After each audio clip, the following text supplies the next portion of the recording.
Elise Walker is the name I go by. I am 46 years old, joined in matrimony for more than 20 years. A mother of 2 adult children married to Marcus, the founder and CEO of a tech company that has consumed every part of him throughout the years. To be completely frank, consumed me as well. Few discuss the experience of being wed to a man who perpetually remains absent. Even in the same room, his thoughts remain tethered to a spreadsheet, a board meeting, or an investor call.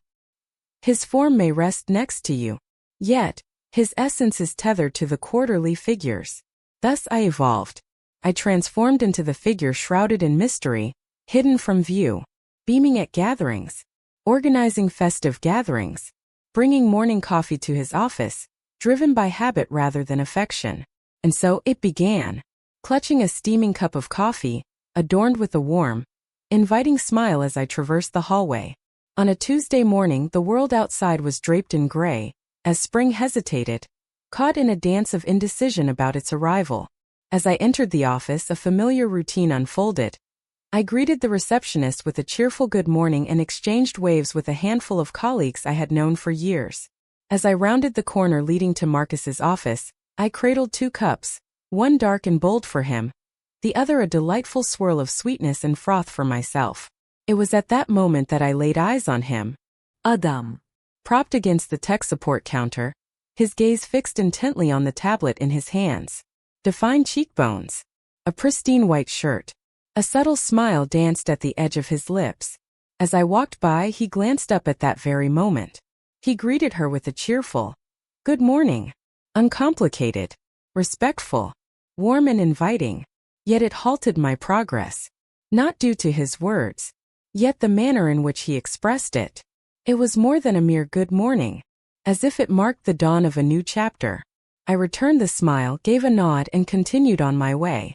Yet I sensed it, the subtle glimmer, the perilous form of attention that goes unnoticed until it is unexpectedly bestowed upon you. I passed Marcus his coffee. He scarcely lifted his gaze. "Thanks, darling," he murmured, fingers dancing across the keyboard. I lingered there for a brief moment, merely observing him. He remained oblivious. Thus I pivoted, strolled back down the corridor. As I walked by Adam's corner once more, he remained in his place, continuing to observe. That night I searched for him online. Adam Green, a skilled software engineer. Merely a matter of curiosity, merely a sense of ennui. That is precisely what I reminded myself. However, I found myself clicking on his LinkedIn. Next came his Instagram. Few photographs existed, primarily vistas, paths through nature. A handful of snapshots featuring a golden retriever, accompanied by the caption, "Rex, the true master of my heart." A smile graced my lips. He saved one of his photos without a second thought. The scene unfolded at a lake during dusk, serene, cloaked in violet hues, and untouched by disturbance. In the caption he expressed, "At times silence speaks volumes beyond our words." In the following week I found myself walking past his desk once more. This time I placed a chocolate bar next to his monitor, accompanied by a note, "Extended gatherings require a touch of sweetness." That evening he sent me an email. "Finest chocolate of the week. I hold you responsible for the 5 pounds that are surely on their way to me. Elise, you possess a certain peril." He uttered my name. Not Mrs. Walker. Not ma'am. Elise. My heart leapt. And then, I responded. Dangerous feels like an intense description for a Snickers bar. However, I shall permit it. He replied almost instantly. "I'm referring to something beyond the chocolate." I kept it to myself. Not even I. For the simple act of voicing it would have rendered it undeniable. Yet a fissure had formed deep within me. A door I believed had been locked away by the passage of time, by the demands of motherhood, by the role of being someone's companion. And now, a younger man who served beneath my husband, it was as if I had been cast back into the role of the protagonist once more. I despised the depth of my affection for it. It all began with emojis, innocuous symbols, grinning faces, approving gestures, and the rare playful coffee cup with a wink. Unquestionable matters. Yet it evolved into sentences, subsequent paragraphs, Then the conversations at midnight that stretched far beyond the moment the screen faded to darkness. Yet I reassured myself. Simply amicable. He possesses a gentle kindness. He is youthful. He likely behaves this way with everyone. Yet, beneath the surface I was aware of the truth. And even more troubling, I yearned for it to be greater. The first time his name illuminated my phone after 10 p.m., I found myself nestled on the couch, a book resting in my hands that I wasn't truly absorbing. Marcus found himself once more in the guest room, having cultivated a routine of retreating there, to escape the symphony of snoring. I ceased my inquiries when it solidified into permanence. The communication was straightforward. Rest eludes me. Have you ever experienced those nights when your mind refuses to quiet down? I gazed at it intently. Subsequently I wrote, constantly. My thoughts often stir to life when the world around me has settled into a serene hush. He responded without delay. Your expression is truly captivating. Only a mere 10 words. Yet, they brought me a sense of recognition that had eluded me in my husband's words for months. From that evening forward, it transformed into a ritual. He would send a message after 10. I will respond at approximately 10:05. By the age of 11, we found ourselves divulging everything from our beloved books to the perfect song we'd choose to accompany a kiss that was perhaps best left unspoken. He shared with me that his choice was slow dancing in a burning room. I held back my response for a moment. He subsequently reached out with, "Is it overly theatrical?" I responded, "No." Exceedingly precise. Our exchanges held a unique closeness that remained hidden from the outside world. It existed in the realm of the digital, unseen, yet utterly captivating. It's akin to discovering a diary where someone has thoughtfully pinned responses in the margins to inquiries you had yet to voice. On a particular evening, he shared with me an image of a streetlight mirrored in a puddle, accompanied by the words, "Brought you to mind. Calm amidst the storm." I gazed at it for a duration I'm reluctant to confess. It was merely a puddle. Yet, it had been years since anyone likened me to tranquility. I started to change my attire when I visited the office. Gentler lipstick. Opt for heels rather than flats. Jewelry that had remained untouched since the days of our honeymoon. I reassured myself that it was solely for my own sake. It was a pleasure to experience the warmth of well-being. Yet it wasn't meant for me. Not completely. It was the way his gaze met mine from across the room. The manner in which his gaze followed me, not driven by desire, but by a deep sense of intrigue. As if I were a masterpiece. Or Blaze. Marcus remained oblivious. Not the fragrance. Not the radiance. Not the moments I devoted to glancing at my phone beneath the table. He was strategizing for a business expansion. In quietude, I found myself gradually coming undone. And Adam appeared to be the sole observer of it all. One morning following a monthly staff meeting, I lingered to gather the abandoned coffee cups. Adam entered the room. He leaned down a bit to assist in collecting napkins and paper plates, then hesitated. "What compels you to act that way every time?" he inquired. "What should I do?" His gaze met mine, firm, inscrutable. "Behave as though you are unseen." I stood still, caught in a moment of disbelief. In that fleeting instant, the atmosphere surrounding us shifted. The day when everything began to unravel commenced like any other. Precipitation. The flow of vehicles on the road. A yet another catered lunch accompanied by an excessively lengthy meeting in the executive boardroom. Marcus found himself in one of those moments, intensely concentrated, unyielding. I settled next to him, acknowledging with nods when necessary, and sharing smiles at the right moments. The devoted spouse. The unseen presence. As the meeting drew to a close, I lingered behind to assist with the cleanup, an ingrained habit I had yet to outgrow. We collected the binders and discarded the paper cups. I was only partially engaged in Marcus's conversation with his CFO when he dismissed me with a wave. "Are you able to manage this, Elise? I must prepare for the upcoming investor call." "Certainly," I replied. He was oblivious to my presence. 10 minutes later I exited the boardroom, the tray in my hands devoid of any remnants, while my heart felt heavy and unresponsive. It wasn't until I reached the parking lot that the realization struck me. I had forgotten my phone. When I made my way back upstairs, the hallway had fallen into a serene silence. The majority of the staff had departed for the day. The glass boardroom lay vacant, save for a solitary figure positioned at the far end, clutching an object in his hand. Adam. His gaze lifted as I swung the door open. "You forgot this," he remarked, extending my phone toward me. I extended my hand toward it. Yet he held on tightly. It lingered in that moment, gaze locked with mine. It was understated, yet electrifying. "I intended to deliver it to your car," he murmured softly.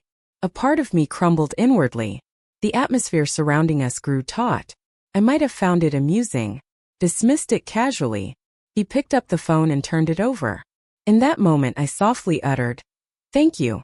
With unwavering determination he edged forward by a mere half-inch. I detected the subtle aroma of his cologne in the air. "This room has never been to my liking," he remarked. "What's stopping us?" "Countless souls masquerading as if they are untouched by solitude." I cast my gaze downward. Then she turned her gaze back to him. "Is that how you perceive me?" I inquired. "Is solitude your companion?" He remained unblinking. "It seems you've been absent for quite a while." The stillness that ensued weighed more than the most profound caress. For he was indeed correct. And to make matters worse, he witnessed it. He looked at me with a gaze that Marcus hadn't cast in years. I took a step back. He released the phone from his grasp. I began to walk away. Yet, just before I turned the handle, I uttered the words, "Please, Adam, don't give me that look." He remained silent. Yet, the image staring back at him from the glass spoke volumes. That evening, I lingered in my car, the engine silent, long after I had parked in our driveway. Fingers gripping the steering wheel, the engine silent, the phone's display dimmed. I felt the urge to send him a message. I felt an overwhelming urge to erase it all. For just a fleeting moment, I yearned to transform into another, perhaps a figure of courage or one of greater virtue. I stepped inside and pressed a kiss to my husband's cheek, as if the world outside had ceased to exist. Yet it had. And I realized it was far from finished. The following morning, Adam was absent from his desk. I reassured myself that it was the wisest choice. Perhaps he was retreating before either of us took a reckless step. However, as the clock struck noon, a delivery made its way to reception. A modest white box devoid of any accompanying note. Within lay a bar of rich, dark chocolate, the very same one I had placed on his desk weeks prior. In delicate script, inscribed on the inner flap of the box, "What I desire isn't the chocolate." 3 days had passed since the boardroom encounter. It had been 3 days since I had experienced the warmth of Adam's fingers brushing against my palm. Since he conveyed to me, without uttering a word, that I was not invisible to him. I had yet to respond to his sweetly wrapped message. I did not send a message. I had not laid eyes on him. Yet, he lingered in my thoughts, refusing to fade away. Not for a single moment. On that Friday, the company held an off-site gathering. Marcus was adamant that I attend. It was taking place in a hotel ballroom just 30 minutes from the office, designed to uplift spirits and honor our Q2 achievements. I slipped into a dress that had remained untouched for years. Obsidian. Exposed shoulders. Subtly audacious. As I entered the ballroom, Marcus remained engrossed in his conversation, oblivious to my presence. Yet Adam did. From across the room, his gaze ensnared mine like a jolt of electricity. His lips remained uncurled. He simply gazed, as if he understood that I adorned myself for his gaze. The occasion stretched on for what felt like an eternity. Ceaseless oratory, insincere chuckles, the sound of glasses meeting. Initially, I lingered near Marcus, driven by a mix of guilt, routine, or perhaps a touch of apprehension. Yet, he hardly acknowledged my presence. I wasn't introduced to anyone. Never once did they lay a hand upon mine. As the clock struck 10, I quietly made my way into the hotel courtyard. The atmosphere had taken on a chill. More serene. Truthful. Adam's decision to follow caught me off guard. Yet, I found no astonishment in his actions. "You're always slipping away," he remarked, his hands tucked into his pockets. I craved the breath of fresh air. "You required recognition." I glanced in his direction. He was not mistaken. His tie hung loosely around his neck. His sleeves were rolled up. A subtle tension gripped his jaw, as if he were restraining unspoken thoughts. "What do you think of the dress?" I inquired before I could hold my tongue. His response marked a progression, then yet another. In that moment we stood before each other, illuminated by the warm orange light of the courtyard lamp. "You look lovely in that dress," he murmured gently.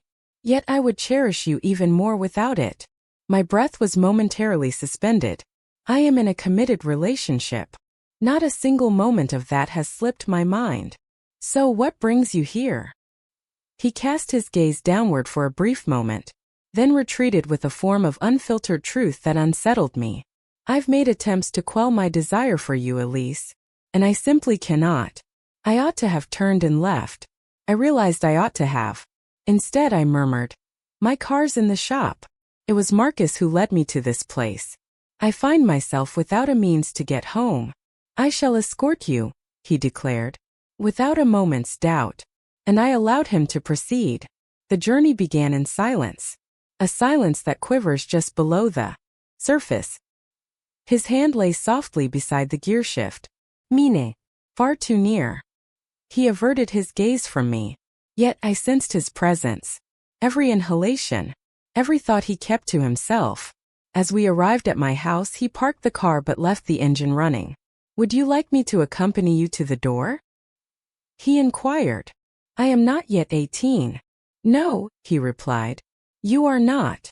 I shifted my gaze in his direction, deliberately unfastening my seatbelt with a measured slowness. "Adam." "I understand," he interrupted. "I shall not lay a finger on you." And then, just as I was about to turn the handle, he interjected. "Yet you desire me to, do you not?" I remained silent. In that moment, silence resonated more profoundly than any admission could. I approached the front door, my keys quivering in my grasp. Yet, just before I twisted the knob, I cast a glance over my shoulder. His gaze remained fixed on me. I wasn't exactly prohibited, yet I was already his.